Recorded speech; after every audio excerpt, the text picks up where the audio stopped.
Present. Commissioner Joseph Baca, Here. Commissioner David Olivari Jr. Here. Thank you, Chairman. We have quorum. Pledge allegiance to the flag of the United States of America and to the republic for which it stands, one nation under God, indivisible, with liberty and justice for all. I'd like to just pause for a second and do a moment of silence for our community. I hope that we continue to grow and that we remain peaceful in all that we do, and that we continue to work hard for the betterment of our citizens. Amen. Thank you, Chairman, Commissioners. The next item on the agenda is the approval of the agenda. Mr. Romero, I make a motion to approve the agenda as presented. There's a motion on the floor by Mr. Romero. Second, please. Second. Second by Mr. Uliwari.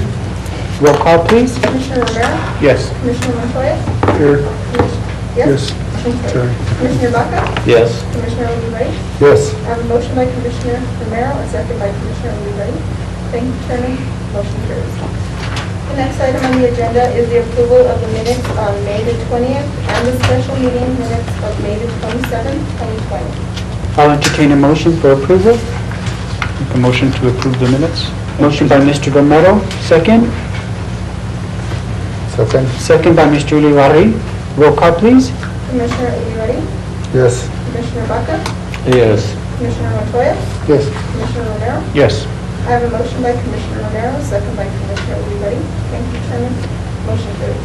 Thank you. The next item on the agenda is public input. Nobody has signed up for public input at this time. Okay. The next item on our agenda is the presentation, our Housing Authority Finance Report, by our financial specialist, Natasha Martinez. Natasha, welcome. Thank you. Is it okay if I just Sure. sit down while I talk? In front of you, gentlemen, tonight is the Housing Department's revenue and expenditure report. If you notice, for the revenues, we have put in the bar that was presented at the last the special meeting that we had. So for the year-to-date transfers, we went all the way up to $317,204. Dwelling rent accrued is at $497,881. Operating subsidy accrued is $805,364. Housing other income, and this is of course damages and unit repairs that are needed, $13,216, putting us at 98% of the total budgeted for the year, and we're at 92% of the year's lapsed. So we're actually above where we thought we would be. And then for our expenditure side, our employee expenses are at $574,903, 87% of the budget, and operating expenses are at $476,109, putting us at a total of 70% of the total budget that's lapsed. And you also see, if you put our actual revenues over actual expenditures, that surplus that's there for now. Are there any significant numbers that we should be aware of, Natasha?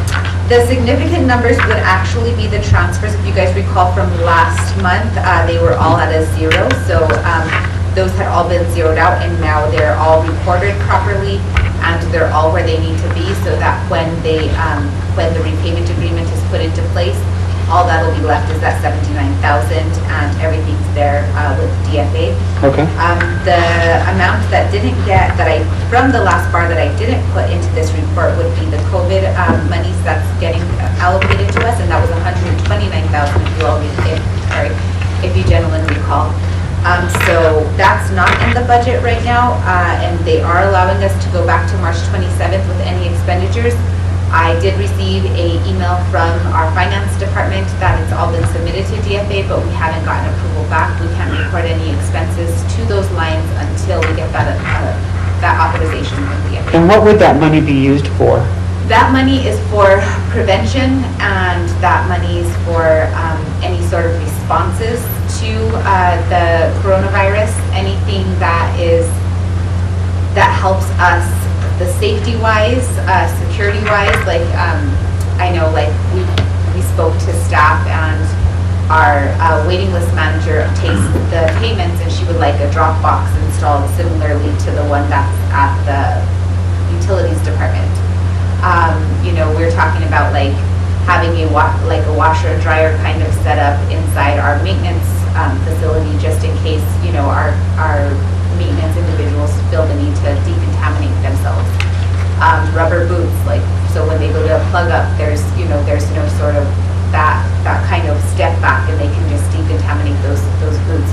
There's been different talks about different things that you could do, laptops for staff to work from home as opposed to working in the office, so you don't have to take your full setup, that kind of stuff. Okay. Mr. Mayor, Yes, sir.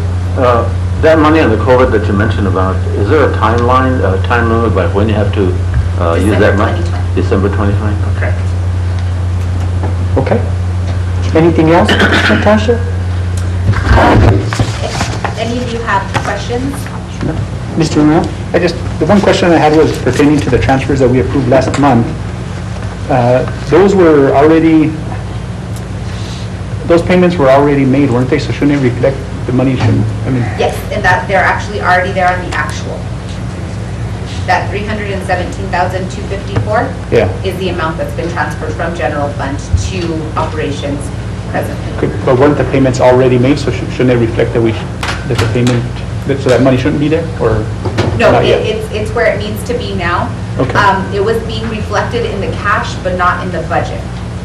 So it was kind of backed out, so it was sent in and then backed out, so the cash in bank reflected it, but that was the only place that it was. Everywhere else it had been reversed out. So the Okay. way that we did it now is we did the budget adjustment resolution so that everything can reflect, so that if there's any sort of audit, compliance review, anything like that, cost review, if anybody comes down and they look, they can track the actual transfers that took place. Okay, I get it now. Okay, thanks. That's it. Any other questions regarding the finance report? You can proceed. Thank you, Chairman and Commissioners. The next item on the agenda is the Housing Director's monthly report. Reporting due to the COVID-19, the Housing Authority office does remain closed to the public. However, we are fully operational. Maintenance staff and office staff continue with the day-to-day operations despite it being locked, so no services are being affected. The 5-unit de minimis project has been completed. So there were 3 buildings that were demolished, total of 5 units. Maintenance has started the mowing in designated areas during designated days of the week. Again, our priority is to occupy as many units as possible by June 30th, and we're doing as best as we can. The guys are really working hard to get those units turned around, and our waiting list managers are really working hard to get those units filled. Right now, what we're having a little bit of a problem with is we need more applicants. We do need people to come in and apply, especially for our bigger unit sizes. Right now, we have only 72 families total on our waiting list. With our 1-bedroom, we have 49 applicants. On our 2-bedroom, 13. On our 3-bedroom, 7. On our 4-bedroom, 2. And our 5-bedroom, we only have 1. So our waiting list manager is running through those numbers very quickly, because sometimes they won't, they're offered a unit, and for some reason or another, they either will reject the unit or for different reasons. So she goes on to the next person, and right now she's gone through the entire 2-bedroom waiting list, so we really need applicants. Barbara, can I ask you, is there anything we can do as a community to encourage people to apply for public housing? Chairman, Commissioners, of course, yes, advertising, and we did speak to Commissioner Baca about that. Okay. We'll also advertise through the city's Facebook page. Okay, And we put up flyers for, and just getting the word out okay, is the first step. A lot of people think they don't qualify for housing when they actually do. Even if their rent is a little bit lower than what's out in the rest of the community, our units are very nice. They Sure. all pass inspections that are federal guidelines made us. So, I mean, our units are very nice. They're a lot better than some rentals that are out in the community, unfortunately, but we do take Thank pride you. in the units, so. Mr. Mayor, yes. a question and a comment. They did talk to me about, I guess they had sent me a 1-page flyer to announce that they need tenants and people to apply. And so this is my question, and maybe kind of a sensitive one. And I know that my colleague on the corner over there also wants to know. Do you have an advertising budget?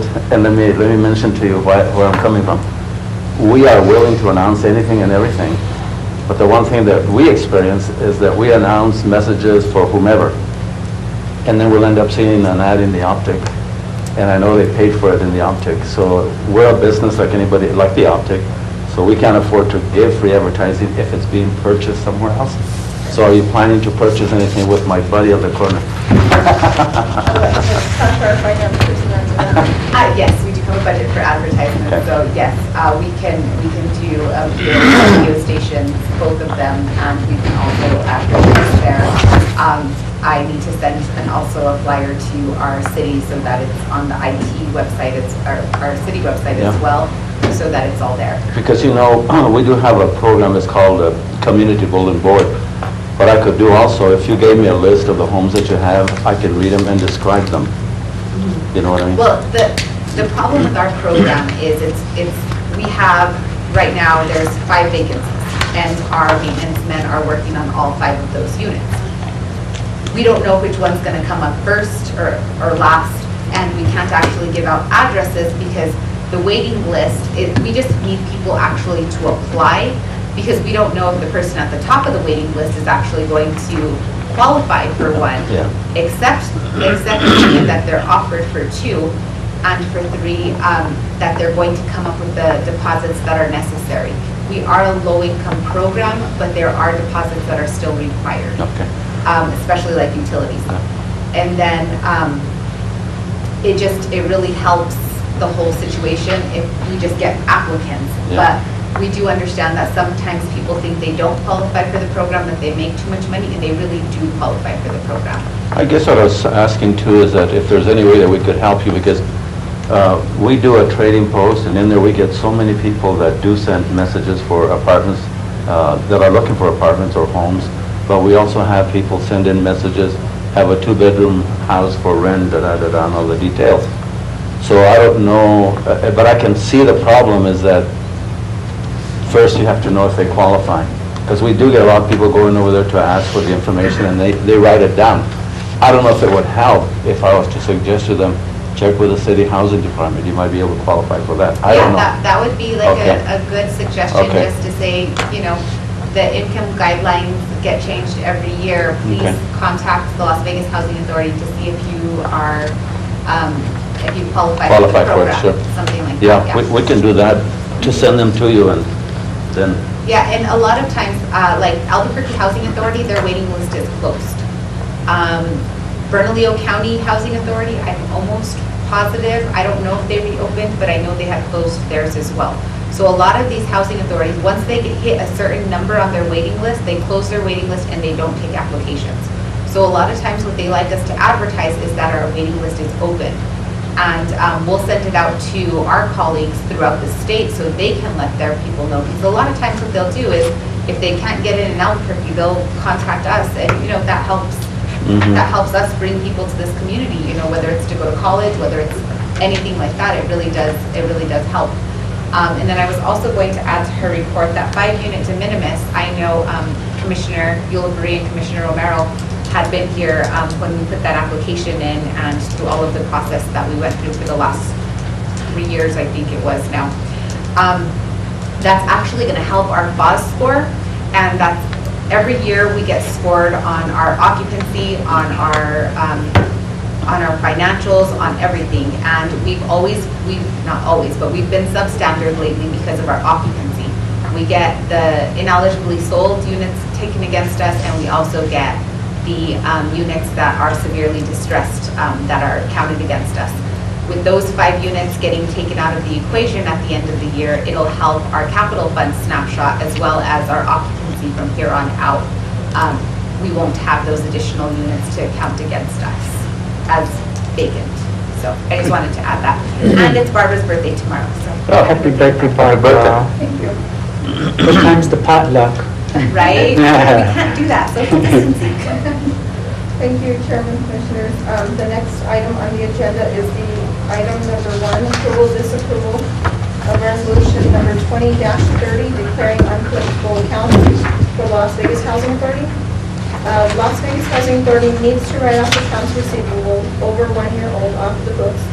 And this is through June 30th, 2019.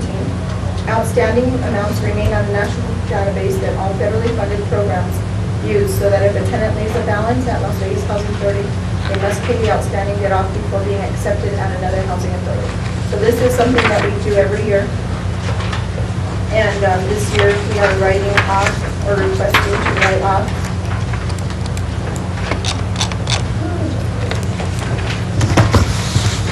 in the amount of $7,484.55. What's the pleasure of the council? What was the amount last year? Last year, the amount that we wrote off was $16,683.79.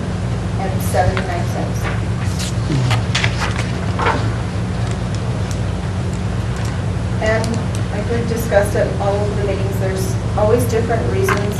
The reason last year was really high is we had a few incidents or claims with units being destroyed due to chemical substances inside the unit, where we had to actually do abatement of those units.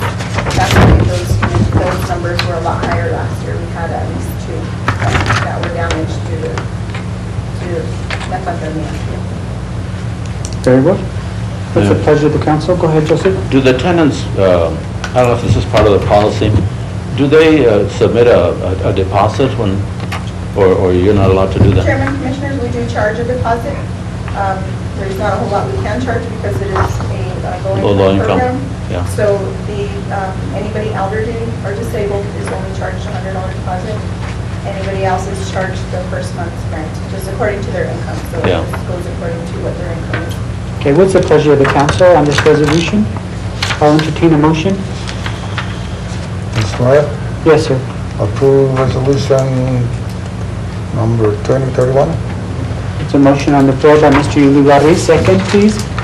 Second, Mr. Mayor. Second by Mr. Montoya. Roll call, please. Commissioner Baca, Yes. Commissioner Romero, Yes. Commissioner Montoya, Yes. Commissioner Uribe. Yes. I have a motion by Commissioner Uribe, a second by Commissioner Montoya. Thank you, Chairman. Motion carries. The next item on the agenda is the approval, disapproval of Resolution 20-31 to enter into professional service agreement by and between City of Las Vegas and New Mexico Home Rule Municipality and the Northern Regional Housing Authority of New Mexico, quasi-governmental authority. This was the stuff that we got before us that, That was the wrong one. So, Chairman, Commissioners. go ahead.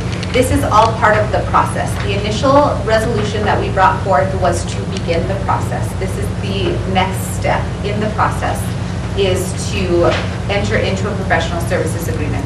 This services agreement, normally, even with the resolution started, Northern couldn't come down and say, can I help you with your tenant files? Can I look at this? Can I look at that? And we couldn't go and help them there either. So with this service agreement, we're both going to be able to be in relation to do the transfer, and so they can come and check on our stuff as far as transferring, the policies that we have, transferring, the employee records, everything like that needs to take place. This management agreement also just solidifies the agreement between the City of Las Vegas and Northern Regional Housing Authority. I would also like to add on there that Raton Housing Authority is also in the mix. There's 3 housing authorities and we're all intertwining together. So that's why in the first paragraph, Raton Housing Authority is a quasi-governmental authority and it is a management entity with Northern as well right now. So it's the 3 housing authorities that are all going to be working together to combine. So the actual director in all 3 senses will be Mr. Terry Baca, Okay. who is a resident of Raton. Okay, what's the pleasure of the council? Mr. Mayor? I had a question as far as the payments for services. Can you kind of give me an example as what that would consist of? So as far as the payments for services, sorry, I need to find that number. And this is a working document, so if you guys want changes and you guys want to table it and we can always take it back to Northern's board, and our city attorney has made some sort of verbiage changes to his as well. So this isn't like the final document. If you guys don't sign off tonight, you guys can always table it with your changes. We'll take it back to legal, take it back to them. This is part of the negotiations next. So that being said, if Terry Baca was to come down here and help us with, say we're having an occupancy issue, or to secure a denial, or, to come and help with the FAWs or something like that, it would be a $75 an hour charge to the fund, to the the housing authority, that we would pay them. If I was to go and help Northern while I'm a City of Las Vegas employee, and I'm going over there and I'm helping them with something, then it's $50 an hour that they have to reimburse the housing fund. So it's just back and forth until our funds are actually intermingled. We're just trying to keep the separation of the AM scope. Okay. The other question that I had was pertaining to ensure that we would have representations from the city of Las Vegas. Would that be in here, or is that something separate? Representation, how so? On their board, on their housing board? Currently, the Mortgage Finance Authority, because you guys are government, it's going through legislation. It's a whole municipal act. Like, you have the municipal act and then you have the Housing Authorities Act. Currently, Donna Hill, I want to say is her name. She's a retired professor from the county. Is that her last name? Dr. Taylor. She was a professor at Highlands. Yes. Yeah. Donna V. Hill. She was an accounting professor there at Highlands. Currently, she is the representation for San Miguel County. They do elections and they do all of that. It's a government, I think the governor's office actually appoints them through MFA. Don't quote me because I'm not exactly sure how the Regional Housing Authority goes. I know when we initially talked, and it was a consolidation of two housing authorities that were separate from a region, it was going to be a little bit different. But I don't know exactly how it works as far as the selection of the board members, but currently it is with Ms. V. Hill is the representation for San Miguel County in there for the 7 counties. And I guess my biggest concern, and I'm okay with the transfer, just my understanding was we would always have some type of representation from here. And I'm not saying council-wise, I'm just Yes. saying a person from Yes. the county or... Yes, and she is a resident here of Las Vegas, and I don't know how the selection process went, like I said, and I don't know when it changes or how it gets revamped. Okay. But that is the representation that we currently have for San Miguel County on that board. Okay. But if she decides not to, let's say I don't know, if she's term limited or anything, would there be a possibility where we won't have anybody from San Miguel No, representing? there will always be, there was San Miguel represented before we even did that. San Miguel County was already being represented there. Okay. And they do it county-based because they do, the 7 counties are in that region. So Okay. that's why it's based off the county. So our city attorney do you figure that we would need to put something in language to ensure that would happen, or? I think it's in their bylaws. Yeah, I think that's something that's governed particularly Right. by what governs Northern. Yeah, in their bylaws. They say that they have to have representation from each county.